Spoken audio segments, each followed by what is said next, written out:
the last thing you need is fatty red meat. And just like that, he tips back his beer and the conversation's over. What did you say to him? I don't know. Nothing. It's like I can't tell him off. Then later, he leaves me this liposuction ad he clicks in his classifieds on my bedside table. With a signed blank check. Is this guy subtle or what? You think it doesn't make me sick? What's the matter with me that I can't tell Frank Noah where to stick it? I'm a weenie. That's what. A big, fat wimp. How am I supposed to look my own kid in the face? My boyfriend gave me peaches. My boyfriend gave me pears. My boyfriend gave me 50 cents and kicked me down the stairs. That feeling. You know it. It's the one you've been getting since you were 6 years old. It starts like a tidal wave under your feet and grows. And grows until you forget your name and the people you love. And all you know is you have to eat. You think that if you dared to open your mouth, all of creation would get sucked right in. You think about eating alone in your bed, making love to a Twinkie, devouring it desperately, hungry for it. You sneak out of bed. You don't think he hears you. You run downstairs to where you hid the sugar smacks behind the TV. You're alone at last, and you're eating great fistfuls, hand over hand. It tastes like everything you never had. It rises from a moan to a wail in your ears. It's pulsing through your body. It's chocolate that you're hearing. It's the middle of the night, and there's a winter storm warning. You're about to drive across town for a 52-ounce bar of Toblerone Love. Now you're gorging, cramming it thick down your throat. All chewy Chips Ahoy and no room to breathe. You have to. You have to. You have to have it. Then you're doubling over, spitting and shaking, face in the toilet. So sorry, so ashamed. You eat, And you eat. until you can't fit another bite into your mouth. You're bloated. Drown from the inside out. You are guilty. A beach whale. You can't move an inch. You're done for. So you throw out the evidence, flush down the rest. And you go back to doing what you were doing before. You think of every sin in your past. Every slice of pie, every French fry. Every chocolate croissant. You know it's all in there, simmering under your skin. And this nice man is going to get rid of it all. Clean slate.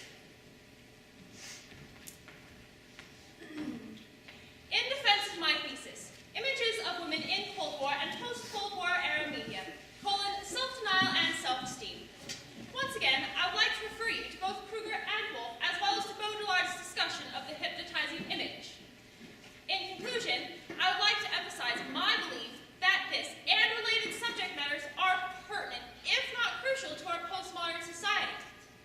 Although inquiry into such subjects is scarce in journalists today, I predict that as the information age hits its stride, and as feminist thought becomes more seamlessly integrated into mainstream American consciousness, we will see a proliferation of influential and powerful work concerning the subjugation of women's bodies through media images. Thank you. Ms. Rowe, can you explain again exactly how this subject is relevant? I can't see how this topic merits scholarly investigation when it has such a minute effect on the population as a whole. If eating disorders are as prevalent among women as recent studies show, and if women comprise, as they do, 52% of the population, I think you'll find this quite a relevant subject for investigation.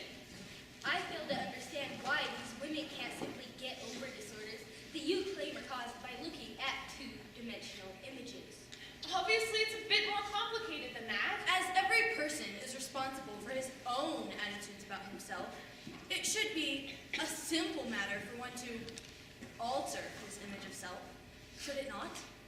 Once again, I'd like to remind you that studies show that physical appearance, that is, conformity to societally established standards of beauty, has a much greater impact on women's lives than on men's. This includes social status, marital status, income, and work-related achievement. It seems to me you're getting a little emotional about all this. I can understand why. This hits a little close to home for you. For that reason, I would have advised you to choose a topic you could remain somewhat objective about.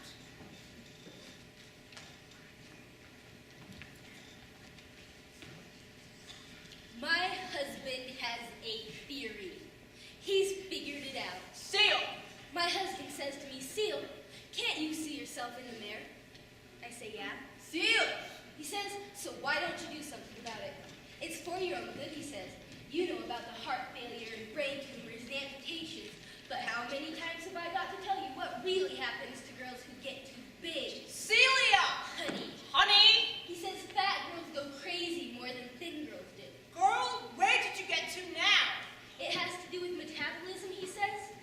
He read it in the encyclopedia because fat girls let their cells get unbalanced. See, Lee, it's freezing in here. See, your body has to send more blood down to the fat, so it can't spend the time that it should in your brain. It's like there's this system inside you, and everything in it has to balance. If you add a little too much of one thing, you throw off the rest. Seal, what is going on here in the middle of November? Every window and door is swung out on its hinges. The place is a mess. There are birds flying by me in the kitchen. What's the matter with you, girl? What is wrong with you, woman? That's why he said maybe a surgical cure, so I can get rid of that parasite fat. I can maybe start acting more normal, he says. Little baby Sally was sick in bed. Sally called for Mama, and Mama said, Little baby Sally, you're not sick. All you need is a peppermint stick. Our mothers all taught us the same thing. Hush up, Carly girl. Sit still till we get to Grandma's and Mom will give you a cookie. If you're good, you can lick the ball. Children are starving in Denmark. Eat your piece. Open wide. What's the matter? Don't you feel well? What's wrong? Don't you want dessert? Here, darling. Have some of Mama's home-baked cherry pie. Chicken fried steak. Chocolate mousse. Someday, you'll thank me for letting you put on that extra padding. When your airplane crashes on the highest peak of the Himalayas, all those skinny passengers are going to starve to death 7 ways till Sunday. And you will survive for months and months, living only off of what you have stored in your tush. Mama's always right. You just wait. No. My mama was not always right. It's too late for my mama. It's too late for me now. But the day my kid was born, I made a promise that she was going to know who she was. No one was going to walk all over my kid. No one was going to give her a blank check. Then the other day, I come home from work, and there she is, my stupid kid, sitting on the bathroom floor, leaning against the tub, and her long blonde hair is dyed pitch black. I wanted to knock her head off her skinny little neck. Instead, I say, "What did you do to your hair?" And she's crying, and she goes, "Mom," and points at the bathroom counter. I looked, and I swear, I thought I was going to toss my cookies. She's got one of these EPT plus pregnancy tests laid out there. Pink, pregnant. White, not pregnant. There's that little stick, as bright pink as an Easter egg. Talk about history repeating itself. Suddenly, I'm 16 again, with that sinking feeling in my stomach, holding the little test tube up against the light bulb in the upstairs closet.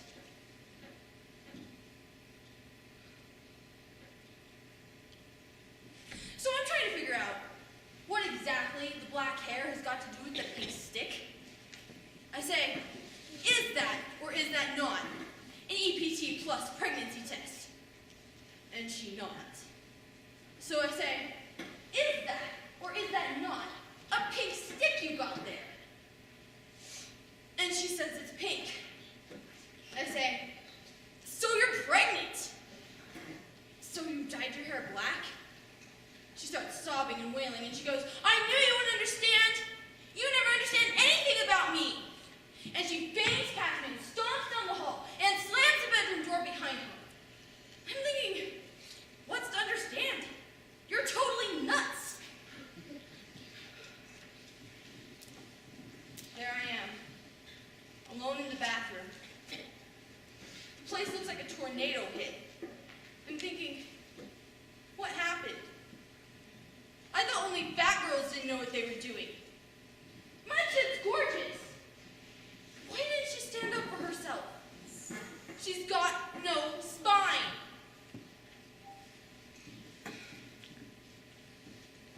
So I go into the bedroom, and I sit down on the edge of the bed, and I pat her on the shoulder. I say, Stacy, sweets. Hey, it's all right. Whatever decision you want to make, I'm behind you, okay? We'll do whatever you choose. She stops sniffing. I say, so listen, have you talked to Guy about this yet? And she says, nasty. No, Ma. Boys don't like girls who boss them around.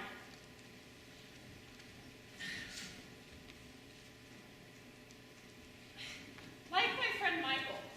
Michael and I, we're best friends. We go for sushi and foxtrot once a month at the full moon.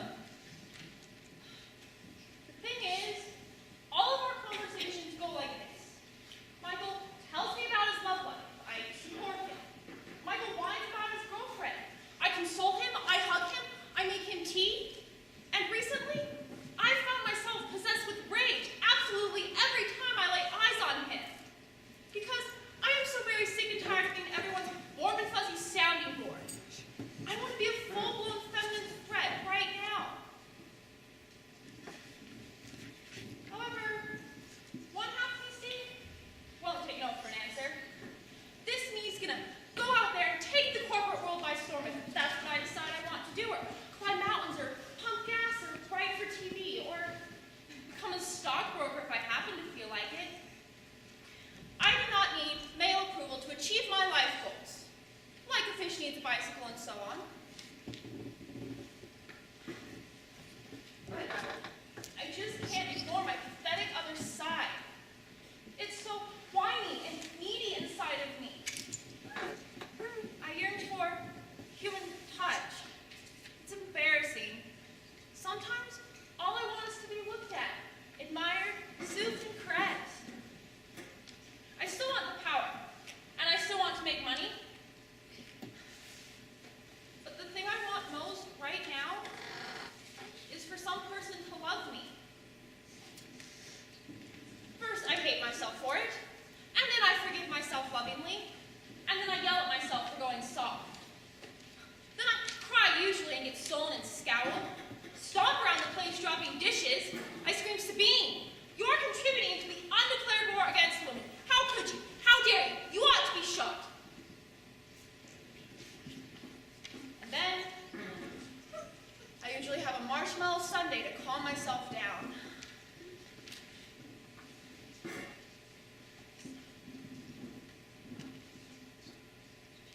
The saddest thing is, I've got no one to blame. I wrote my dissertation on this. I know the 8 key symptoms and the 10 key warning signs and the 12-step recovery program like the back of my hand. How can I be so smart and so stupid?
So ready, says my Uncle Jake.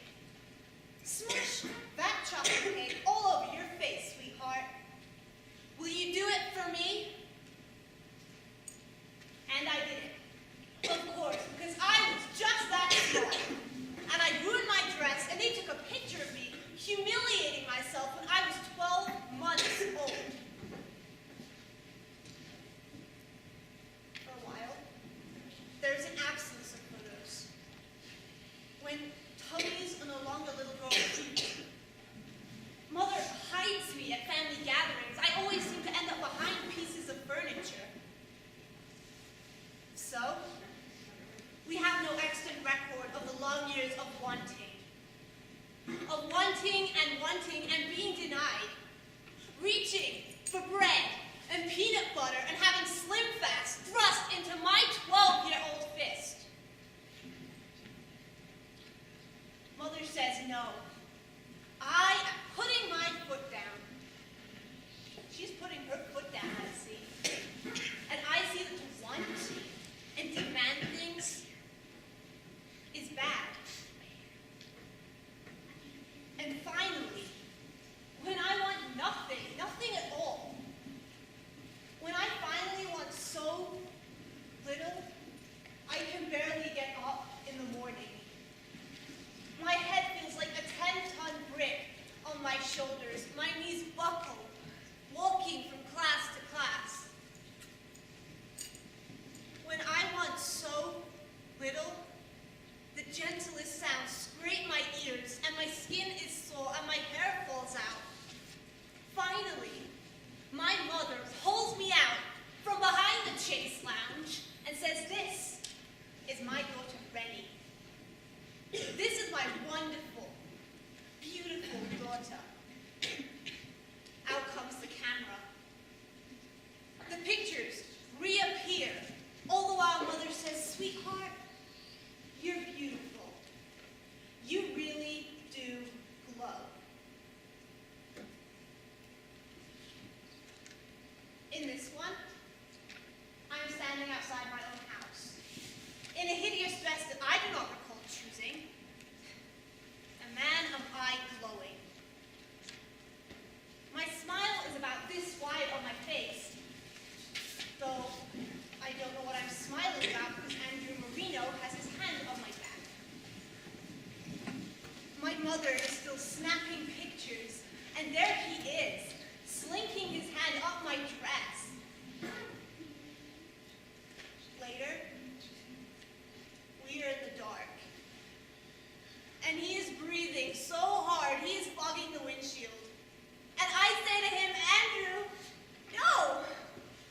No!" And he says to me, "Rennie, you're beautiful. Please, Rennie, please. Will you do it for me?" I am saying no. I am saying stop, but he does not hear me. I'm not loud enough. I'm so weak. I'm just too weak.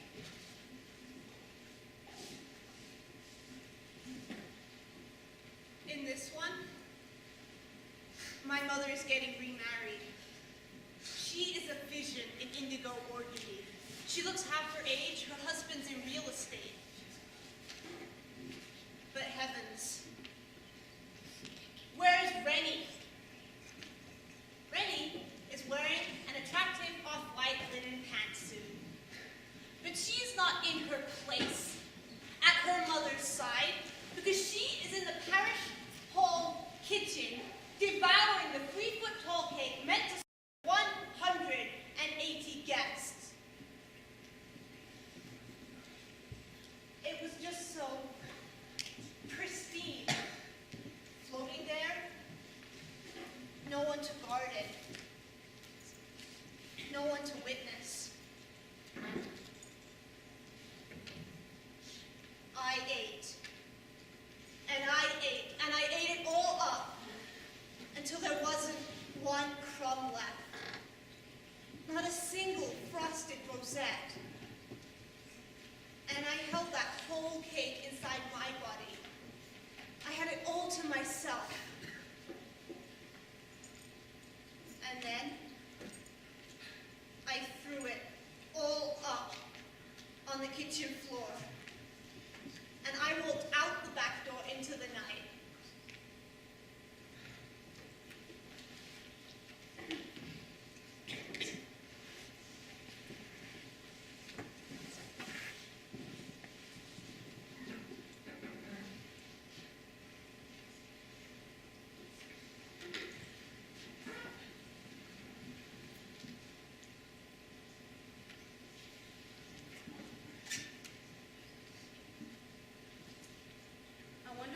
actually be like? I've researched the procedure. I can describe it for you if you want. Thanks, but no thanks. You'll be knocked out. You won't even feel a thing. What are you afraid of? It's what we've been waiting for.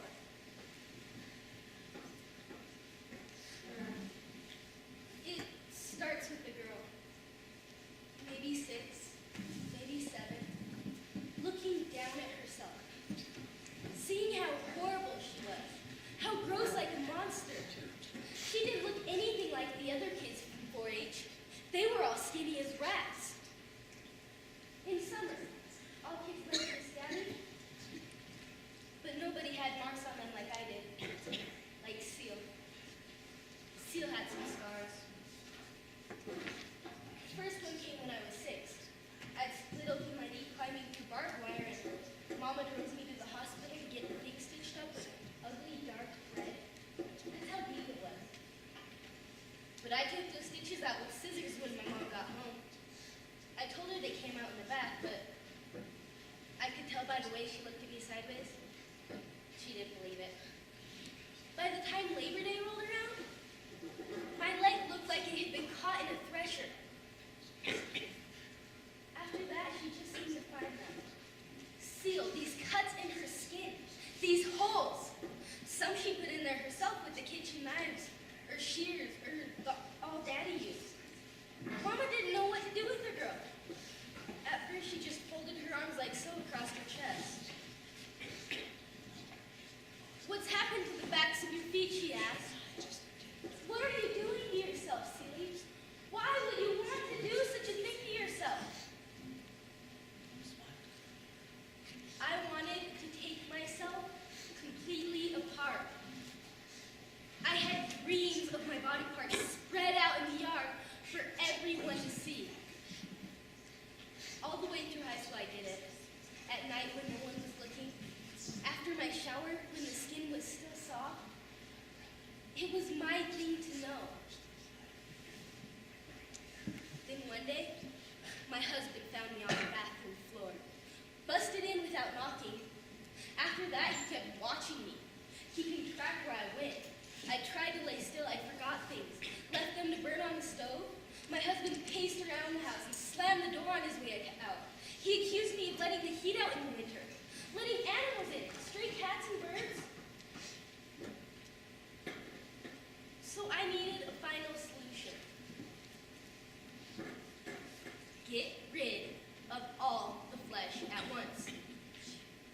I was preparing a roaster chicken, getting ready for Sunday dinner, and I went to light the boiler with the hardwood match. And then it came to me. My body, I wanted to light it on fire. Hear the fat sizzle in the smoke. It was so obvious. Why hadn't I thought of it before? So I struck the match, stroked it smooth across the rough edge of the box, and I could feel the flame sparking and growing and swallowing the match head. I held it in front of my face. It flickered in my own breath. I lifted my leg and dropped the match onto my pants. For a moment, nothing. And then warm, hot, my legs started to jump. My skin was on fire. I screamed without meaning to. Oh my God! I reeled around to face the counter, my hands out in front of me, reaching, desperate, something, anything. Towel, pot holder, glass of water. In my mind, I heard Miss Mosier from in front of the blackboard. Stop, drop, and roll, she said. Later, I went to the phone to call 911. Shivering, numb.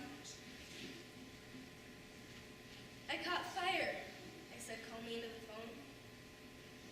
I was cooking a chicken. It escaped. I met my boyfriend at the candy store. He bought me ice cream. He bought me cake. You brought me home with a bellyache. Mama? Mama!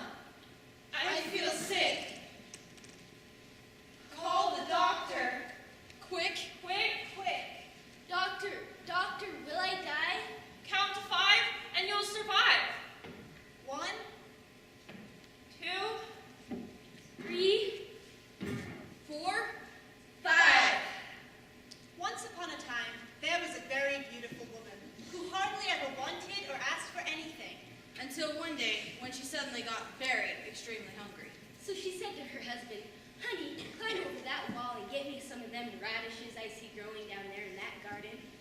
This was no ordinary